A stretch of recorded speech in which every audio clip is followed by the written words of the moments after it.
बचपन से हम लोग सुनते आए कि माँ और माँ की ममता अनमोल है, बल्कि हमारे यहाँ तो कहते हैं कि माँ के पैरों के नीचे जन्नत होती है।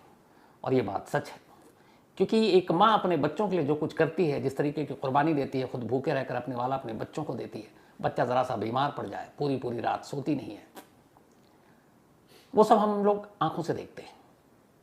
आज की कहानी एक ऐसी ही माँ की है, एक ऐसी माँ की जिसे जब जो कहना चाहती थी पूरी दुनिया मानने को तैयार नहीं थी, लेकिन वो माँ थी और माँ की ममता, उसे यकीन था कि दुनिया एक तरफ, लेकिन उसकी ममता झूठी नहीं हो सकती, और आखिर में वो माँ जीतती है। कहानी दिल को कचोटने वाली है। कहानी अमेरिका की है, अमेरिका के पेंसिल्वेनिया की। पेंसिल्वेनिया में एक शहर है फिलाडेल्फिया सिटी। इसी फिलाडेल्फिया की ये कहानी है। बात 1997 की है। इसी फिलाडेल्फिया सिटी में एक फैमिली रहा करती थी।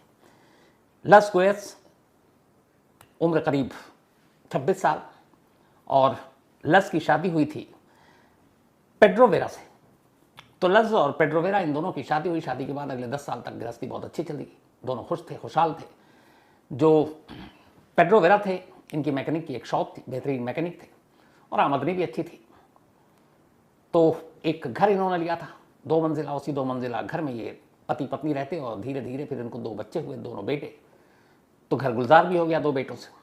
लेकिन लस को एक बेटी भी चाहिए थी, और उसकी ख्वाहिश थी कि घर में एक बेटी भी हो तो फिर परिवार पूरा हो जाएगा। इत्तेफाक से ऊपर वाले ने सुन ली। 15 दिसंबर, बल्कि 15 कह रहा हूँ, 5 दिसंबर 1997 को लस के घर में एक बेटी पैदा हुई। 5 दिसंबर 1997। 2 बेटे थे, दोनों बेटों की अब उम्र हो गई थी करीब, एक 5 साल, एक 7 साल। और अब उसके बाद लंबी मिन्नतों और दुआओं के बाद लस को एक बेटी हुई। उन्होंने बड़े प्यार से अपनी बेटी का नाम रखा डेलिमार वेरा। डेलिमार वेरा जब पैदा हुई, उसी वक्त उसकी आंखें, उसके गाल, उसके नैन नक्श बहुत खूबसूरत थे। लस को लगा कि उसे ऐसी ही बेटी चाहिए थी। अच्छा, लस के जो दोनों बेटे थे, उनके दोनों बेटों के गालों पे एक जैसे डिंपल पड़ती थी। तो जब ये बेटी हुई तो उसी वक्त उसे लगा कि इसको भी कुछ इसी तरह से डिंपल आएंगे। अब लस भी खुश, लस को खुश देखकर उसका पति वेरा भी खुश। करीब 10 दिन बीत गए। 10 दिन के बाद अब माँ बिल्कुल स्वस्थ थी बेटी को जन्म देने के बाद। तो डेविड वेरा ने अपने, बल्कि फेड्रो वेरा माफ़ कीजिएगा, एक छोटी सी पार्टी रखी घर में बेटी के पैदा होने की खुशी में, और अपने फैमिली मेंबर तमाम क्लोज जो थे और दोस्त, उनको बुलाया। शाम को पार्टी हुई। तारीख थी 15 दिसंबर 1997। रात हुई। अब सारे लोग अपने अपने घरों को चले गए। घरों को जाने के बाद अब इस घर में जो बाकी सामान वामान था पार्टी का, सब समेटने लगे। लस ने अपने दोनों बेटों को कमरे में सुला दिया, और जो 10 दिन पुरानी उसकी बेटी थी, 10 दिन ही हुए थे पैदा हुए, डेलिमार वेरा, उसको फर्स्ट फ्लोर पे ले जाकर, जिस कमरे में वो सोती थी, वहाँ उसने उसको लिटा दिया। अब नीचे आकर वो अपने हस्बैंड और एक और रिलेटिव थे, उनके साथ सारे बर्तन साफ करने लगी। करीब 15 मिनट के बाद अचानक, जब सब ये लोग नीचे थे, सफाई कर रहे थे, अचानक ऊपर से एक शोर या एक धमाके टाइप की आवाज़ सुनाई दी। सब ऊपर भागे तो देखते क्या है कि डेलिमर के कमरे में आग लग चुकी और धुआं उठ रहा, और आग बहुत तेज है। लस की 10 दिन की बेटी उस कमरे के अंदर थी। अपने हाथों से वो 15 मिनट पहले सुला कर आई थी। अब जब कमरे में आग, वो अंदर भागने लगी। उसके पति ने, उसके एक फैमिली फ्रेंड थी, उसने उसको पकड़ कर खींचा, क्योंकि अंदर जाने का मतलब मौत। लेकिन वो चीख रही है अपनी बेटी के लिए, और आग की लपटें इतनी तेज कि अंदर जाने का मौका नहीं। तब तक फायर ब्रिगेड पुलिस को फ़ोन कर दिया गया। रो रो कर बुरा हाल। पुलिस की टीम आती है, फायर ब्रिगेड की टीम आती है। उस कमरे में कुछ नहीं बचता, सब कुछ जलकर खाक। फिर पुलिस जांच करती है तो पाती है कि शॉर्ट सर्किट की वजह से आग लगी। अब लेकिन उस कमरे में उसकी बेटी नहीं मिली। तो फिर पुलिस ने जब छानबीन की तो उस कमरे से कुछ हड्डियां मिली। पुलिस ने उन हड्डियों को देखा और बाकी सीन ऑफ क्राइम देखा। 1 महीने के बाद पुलिस ने केस क्लोज कर दिया। इस आग को एक हादसा बताया, और साथ ही ये कि इस आग में 10 दिन की लस की बेटी डेलिमारा की मौत हो चुकी है।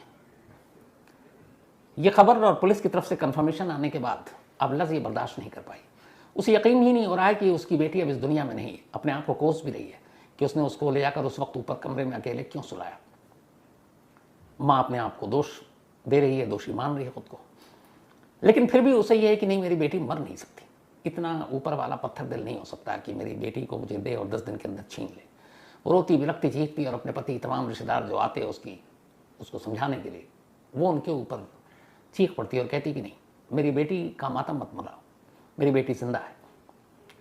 धीरे धीरे लगा एक बेटी की मौत हुई, माँ के दिल में सदमा है कि शायद समझने और समझाने से वक्त के साथ ये जख्म भर जाएगा, लेकिन ऐसा हुआ नहीं। लज अपनी बेटी को भूलती नहीं और लगातार कई बार वो पुलिस के पास चली गई कि आप ठीक से जांच कीजिए, मेरी बेटी जिंदा है।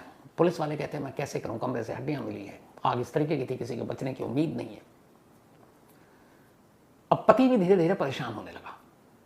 फेड्रो वेरा को लगा कि उसकी बेटी की वजह से उसकी बीवी की दिमागी हालत अब खराब होती जा रही है।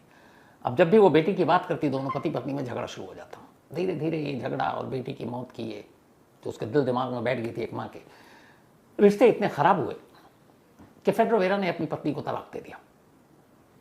लस के ऊपर वैसे ही गम का पहाड़ था, लेकिन अब उसे लगा कि इसकी दिमागी हालत ठीक नहीं है, ये अपनी बेटी की इस मौत के सदमे से उबर नहीं पा रही है और उसकी वजह से बहुत सारी चीज़ें घर में हो रही हैं। तो इन चीज़ों को दूर करने के लिए उसने अपनी पत्नी को तलाक दे दिया। तलाक के बाद अब वो अपना अलग रहने लगा, लेकिन लज अब भी अपने दोनों बेटों के साथ रह रही है और पति उसका आता भी। और उसके पति के जो रिलेटिव थे, माँ बाप, पेरेंट्स, भाई बहन, उन सबके साथ भी रिश्ते बहुत अच्छे थे। मतलब बेशक पति पत्नी में डिवोर्स हो गया, लेकिन दोनों फैमिली में मोहब्बत उतनी ही थी। वो लोग भी आते, उसके दोनों बेटियों के दादा दादी भी आते, घर में मिलते, बल्कि खुद वेरा भी आता, उसका हस्बैंड पेड्रो का, वो भी मिलता। एक दोस्त की तरह थे, लेकिन डिवोर्स हो चुका था। धीरे धीरे वक्त बीता, 6 साल बीत गए। 1997 का ये इंसिडेंट था और उसके बाद 6 साल बीत जाते हैं। बिल्कुल 2004 की शुरुआत, जनवरी का महीना, 24 जनवरी की तारीख, साल 2004। अब भी तमाम इस बीते वक्त के बावजूद एक माँ की ममता कम नहीं हुई। लज अब भी अपनी बेटी को वैसे ही याद करती डेली माल को, और अब भी उसे कहीं ना कहीं उम्मीद थी कि उसकी बेटी लौटेगी जरूर। वो जहाँ जाती किसी बच्ची को देखती, उसमें उसकी बच्ची नजर आती। घर वालों को भी ये पता था कि वो भूला नहीं पाई है, वो भी वक्त के साथ उन्होंने समझौता कर लिया। 24 जनवरी 2004 को एक कॉमन फ्रेंड जो लस की भी थी और उसके हस्बैंड पेड्रो वेरा की, उनके घर में एक बर्थडे पार्टी थी। उस बर्थडे पार्टी में लस को जाना था क्योंकि उसके इन-लॉज के रिलेटिव थे क्लोज, वो पहुंच गई। अब वहाँ सारे लोग बर्थडे पार्टी एंजॉय कर रहे हैं, लेकिन लस खामोश, उदास, क्योंकि अब भी वो खुशी कोई नहीं मना पा रही थी। भीड़ में भी होती तो तनहा होती। तो उसी तरीके से उदास गुमसुम बैठी थी, पार्टी चल रही थी। तभी अचानक उसकी नज़र एक बच्ची पर पड़ती है। वो बच्ची बैठी हुई थी बर्थडे पार्टी में, किसी की डॉटर होगी। लज ने उसकी तरफ देखा, फिर 1-2 बार इधर उधर ध्यान गया, फिर उस बच्ची की तरफ ध्यान गया, उसने उसको देखा।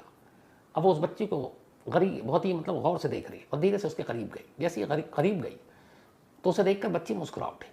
जब वो मुस्कुराई तो लज को लगा कि इस बच्ची के साथ उसका कोई नाता है। फिर उसने गौर से देखा उस बच्ची को। अचानक उसके दोनों गालों पर लज की नज़र पड़ी और उसने देखा कि उसके दोनों गालों पर हंसते हुए ठीक वैसे ही डिंपल पड़ रहे हैं जैसे उसके दोनों बेटों के गाले पर डिंपल है, गाल पर हूबहू। उसे लगा ये क्या। अब अचानक उसने अपनी 10 दिन की बेटी को याद किया और तब उसने कहा भी था कि हमारे दोनों बेटों की तरह हमारी बेटी के भी गाल पर डिंपल है और हम इसको आगे चलकर मूवी स्टार बनाएंगे, इससे मॉडलिंग कराएंगे। ये बातें होती थी। अब जब उसने देखा सेम गालों के डिंपल का स्टाइल वही जो दोनों बेटों का है, बेटी मुस्कुरा रही है, उसको छूने से उसको कुछ एहसास हो रहा है। उसने पूछा कि ये किसकी बेटी है। जो मेहमान बैठे थे उनमें से अचानक ने एक महिला की तरफ इशारा किया, कहा ये कैरोलिन की बेटी है। अब उसने जैसे ही ये नाम सुना और कैरोलिन की तरफ देखा, अचानक लस के पैरों तले जमीन खिसक गई। उसने कहा कि ये कैरोलिन की बेटी कैसे हो सकती है। और फिर 6 साल पुरानी उसको कुछ चीजें याद आने लगी। उसे याद आया कि जिस दिन ये हादसा हुआ था उस दिन कैरोलिन भी घर पर थी और कैरोलिन अपना बैग या पर्स उसकी बेटी के कमरे में छोड़ गई थी। और जब पार्टी खत्म हुई तो लोग जाने लगे तो फिर वो उस कमरे में गई थी जिस कमरे में पर्स वो रखकर भूल गई थी, और तब वो अपनी बेटी को उस कमरे में सुलाकर नीचे आ चुकी थी। तो इसके बाद आखिरी जो शख्स उस कमरे में गई थी वो कैरोलिन थी, एक फैमिली फ्रेंड।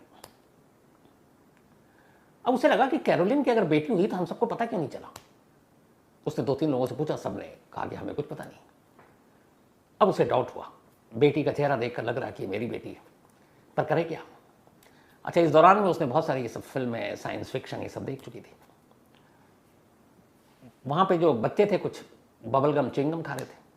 उसने एक च्युइंगम चुपचाप उठाया और उस बच्ची के बाल में लगा दिया और फिर अचानक उसने कहा, जो बैठे हुए थे, अरे बबलगम लग गया, च्युइंगम लग गया इसके बाल में, तो हटा देती हूँ। और उस च्युइंगम के जरिए उसने 5 बाल उस बच्ची के खींच लिए।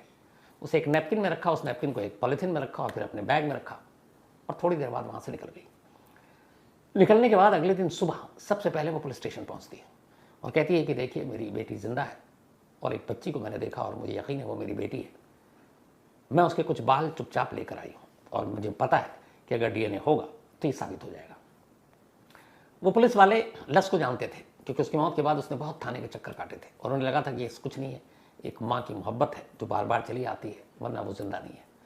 जब पुलिस वालों ने सुना उन्होंने कहा कि हम आपकी मदद नहीं कर सकते, डीएनए किसी का यूं ही हम नहीं करवा सकते जब तक इसके लिए कोई हमारे पास सबूत ना हो, कोई ऊपरी आदेश ना हो। वो कहती रही कि इससे मेरी बेटी का जो की पहली है वो सुलझ जाएगी, लेकिन पुलिस वालों ने मना कर दिया। पुलिस वालों ने कहा हम इतना कर सकते हैं आपके शक को दूर करने के लिए कि हम इसका बर्थ सर्टिफिकेट मंगा सकते हैं इस बच्ची का। प्लस ने कहा ठीक है मंगा लीजिए। पुलिस की एक टीम पहुंची, उसने कहा इस बच्ची का बर्थ सर्टिफिकेट चाहिए। कैरोलिन ने खुशी खुशी वो बर्थ सर्टिफिकेट दे दिया। उस बर्थ सर्टिफिकेट के मुताबिक उस बच्ची का जन्म 1998 में हुआ था, 6 जैन 1998, और 6 जनवरी 1998 के हिसाब से इधर जो लस ने अपनी बेटी को पैदा किया था तब वो तारीख थी 5 दिसंबर 1997। तो इसका मतलब है कि लस की मौत के लगभग महीने 1.5 महीने बाद इस बच्ची का जन्म हुआ था तारीख। अब जब बर्थ सर्टिफिकेट देखती है लस तो उसे लगता है कि अब तो पक्का गड़बड़ है, क्योंकि डेट ऑफ बर्थ वही मिल रहा है, लगभग थोड़े बहुत आगे पीछे। वो पुलिस वालों से कहती है कि देखिए एक बार डीएनए करा लीजिए। पुलिस की टीम मानती नहीं है। अब वो इधर उधर भटकती है, लेकिन उसके पास कोर्ट में केस करने और इसके लिए पैसे नहीं थे। अपने एक्स हस्बैंड से मदद मांगती है। पूरा परिवार को यही है कि इसके दिमाग में इसकी बेटी है और कुछ नहीं है, वहम है। सब मना कर देते हैं कि देखो पैसे देने में कोई एतराज़ नहीं है, लेकिन तुम खामखा शक कर रही हो, किसी और की बेटी को अपनी बेटी बता रही हो, तुम्हारी बेटी इस दुनिया में नहीं है, इस हकीकत को एक्सेप्ट कर लो। लफ्ज़ मानने को तैयार नहीं, गुस्से में निकलती है, सोचती है कहाँ से पैसे लाऊं। इसी दौरान उसे एक उसका दोस्त बताता है कि जो हमारे यहाँ लीडर है, इस शहर के एक नुमाइंदे हैं, वो बड़े अच्छे इंसान हैं, तो अगर वो कह दें पुलिस को या फिर डिस्ट्रिक्ट अटॉर्नी जनरल को तो शायद तुम्हारा बेटी का केस रीओपन हो सकता है। अब उसने उस पॉलिटिशियन से मिलने की कोशिश शुरू कर दी। वो बिजी आदमी, कभी आता कभी नहीं। कई दिन इंतज़ार करती रही और आखिरकार उस पॉलिटिशियन के जो पीए उसने बताया कि एक लेडी है लज नाम की और आपसे मिलने के लिए सिर्फ 10 मिनट मांग रही है और कई दिनों से चक्कर काट रही है। उस पॉलिटिशियन को रहम आ गया, उसने कहा कि भेजो उसे। वो पहुंची और उसने जाकर अपनी पूरी कहानी सुनाई। उसने कहा लोग समझते हैं मेरी बेटी मर गई है, लेकिन मेरी बेटी मरी नहीं है। वो क्राइम इन्वेस्टिगेशन के हिसाब से भी बताती है कि ना मेरी बेटी के राख का डीएनए हुआ, ना बाकी चीज़ें, सिर्फ चंद बोन्स मिले थे और उसी से ये हुआ कि हमारी बेटी है। लेकिन मैं जानती हूँ कि मेरी बेटी जिंदा है और एक ऐसी लड़की मुझे मिली है जिसका मैंने सैंपल मिलाया। अगर डीएनए हो जाएगा तो कम से कम मुझे यकीन हो जाएगा, फिर मैं कभी इन चीज़ों के पीछे नहीं भागूंगी। मुझे यकीन हो जाएगा कि मेरी बेटी इस दुनिया में नहीं, लेकिन मैं जानती हूँ कि मेरी बेटी जिंदा है। 1.5 घंटे तक 10 मिनट का वक्त लिया था उस नेता ने लस की बात सुनी और 1.5 घंटे बाद उसे यकीन हो गया कि एक माँ के दिल की आवाज़ है, ये झूठ नहीं बोल रही है, ढोंग नहीं कर रही है, इसकी बातों में सच्चाई है। फिर उन्होंने ये भी सोचा कि हो सकता है ये गलत भी हो, तो इसको इस तरीके से गलत नहीं साबित करें कि इसके मुंह पे मना कर दें कि तुम्हारी दिमागी हालत ठीक नहीं है या तुम सोच रही हो पुलिस सब सही कर रही है। उन्होंने कहा नहीं, अगर गलत भी है तो फिर इसे मेडिकली इसके सामने एक रिपोर्ट रख दी जाए ताकि फिर उसे एहसास हो जाए और वो सब्र कर ले कि उसकी बेटी नहीं है, वो मर चुकी है। ये सोचकर उस पॉलिटिशियन ने उससे वादा किया, ठीक है मैं तुम्हारी मदद करूंगा। इसके बाद उस पॉलिटिशियन ने वहाँ के डिस्ट्रिक्ट अटॉर्नी जनरल जो है फिलाडेल्फिया सिटी के, उन तक पहुंचे लस को लेकर और जाकर उन्हें पूरी कहानी सुनाई। डिस्ट्रिक्ट अटॉर्नी जनरल ने भी एक माँ की बात ध्यान से सुनी। उन्होंने कहा ठीक आप ये सबूत दीजिए। वो 5 बाल अपने पास रखे हुए थे उस बच्ची के। उसने सैंपल अटॉर्नी जनरल के दफ्तर को दी। उस सैंपल को डिस्ट्रिक्ट अटॉर्नी जनरल के हुक्म पर फॉरेंसिक लैब भेजा गया। डीएनए की रिपोर्ट आई। जब डीएनए की रिपोर्ट आई हर कोई चौंक उठा। वो बच्ची लस की ही बेटी थी जो 6 साल पहले मर चुकी थी उस घर में आग लगने की वजह से। अब जैसे ही डीएनए रिपोर्ट आई, फौरन अटॉर्नी जनरल के आदेश पर एक पुलिस की टीम कैरोलिन के घर पहुंचती है। लेकिन कैरोलिन को इस डीएनए जांच की बात पता चल चुकी थी। वो घर से गायब।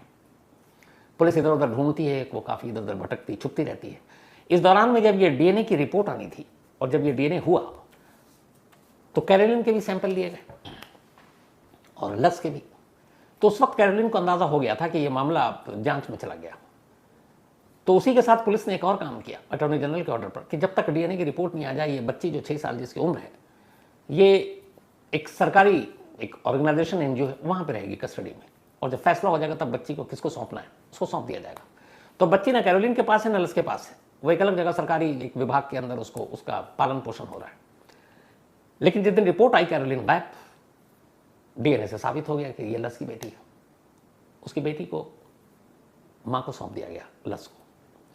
जब ये बात पता चली, पूरा परिवार, लस के ससुराल, उसका हस्बैंड, उसके तमाम लोग जो अब तक उसकी दिमागी हालत को लेकर बात करते थे, वो सब बेइंतहा खुश, और लस अपनी बेटी को पाकर बेइंतहा खुश उसको लेकर घर आती है।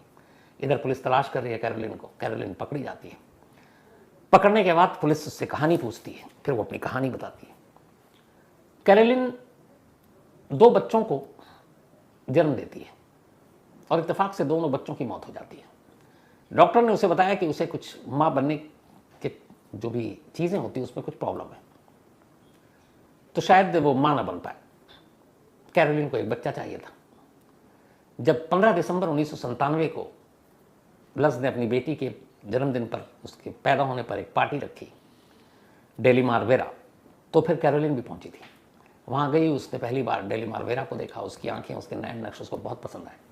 फिर अचानक उसे ख्याल आया कि वो कभी माँ नहीं बनेगी। उसी वक्त उसने एक प्लान किया, वो पार्टी में रही। इसके बाद उसने चुपचाप अपना पर्स ले जाकर डेलीमार के कमरे में रख दिया। फिर नीचे आई, सब लोग अपने मस्त थे। फिर ये नज़रें बचाकर चुपचाप ऊपर जाती है, सोई हुई डेलीमार को उठाती है। उठाने के बाद अपनी बाहर पार्क में उसने कर रखी थी कार, उसमें ले जाकर रख देती है। फिर घर के अंदर आती है, उसके बाद सबसे मिलती है और फाइनली बाय करती है और चली जाती है। डेलीमार को उसने पहले ही कार में रख दिया था और जाने से पहले वो उस कमरे में आग लगा देती है। आग इस तरीके से लगाया था कि ये धीरे धीरे कमरे में आग फैलेगी, तो उसने लगाया। उसके बाद 5 मिनट के बाद फिर चिंगारी शोला बनेगा, उस हिसाब से उसने आग की प्लानिंग की। और जब वो निकली उसके बाद आग लगी और आग की तरफ सबका ध्यान गया। उसके बाद वो उसकी बेटी को लेकर अपने घर जाती है, फिर वहाँ से निकल लेती है। और इन 6 सालों में वो किसी भी अपने क्लोज रिश्तेदार और बाकी को अपने घर नहीं आने देती। घर आते भी तो उस कमरे में नहीं जाने देती जहाँ डेलीमार की वो परवरिश कर रही थी। कैरोलिन भी उसे एक बेटी की तरह पालना चाहती थी, और वो जब बड़ी होने लगी जैसे जैसे, तो उसका ड्रीम था कि जब ये बड़ी होगी तो इसको एक्टिंग सिखाएंगे, इसको मूवी में काम दिलाएंगे, इसको सीरियल में काम दिलाएंगे, इससे मॉडलिंग कराएंगे। ये उसका सपना था, और बस इसीलिए उसने ये पूरी साजिश रची। लेकिन कमाल और सैल्यूट उस लस को, डेलीमार की माँ को, जिसने पहले दिन से लेकर आखिरी दिन तक यकीन नहीं किया कि उसकी बेटी मर चुकी है, और उसका यकीन सच्चा था। यहाँ तक कि इसी वजह से उसके पति ने उसको डिवोर्स दे दिया, लेकिन फिर भी सच्चा था।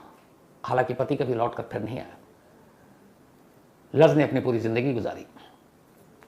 आज 20 साल हो गए, करीब 26 साल की उसकी बेटी डेलीमार हो चुकी है, और उसने कई सारे ऐड में काम किए, कुछ मूवी के ऑफर मिले, कुछ नॉवेल उसके ऊपर हुए, और एक मूवी बनी भी। आज खुश है, खुशहाल है, और लस और उसकी बेटी दोनों साथ हैं। तो इसीलिए मैंने कहा था कि एक माँ की ममता, एक माँ का यकीन अमूमन गलत नहीं है। और ये वो माँ ही थी पूरी दुनिया में इकलौती, जिसे कभी यकीन नहीं था एक पल के लिए भी कि उसकी बेटी की मौत हो चुकी है, और सच में उसका यकीन सही था, उसकी बेटी जिंदा थी।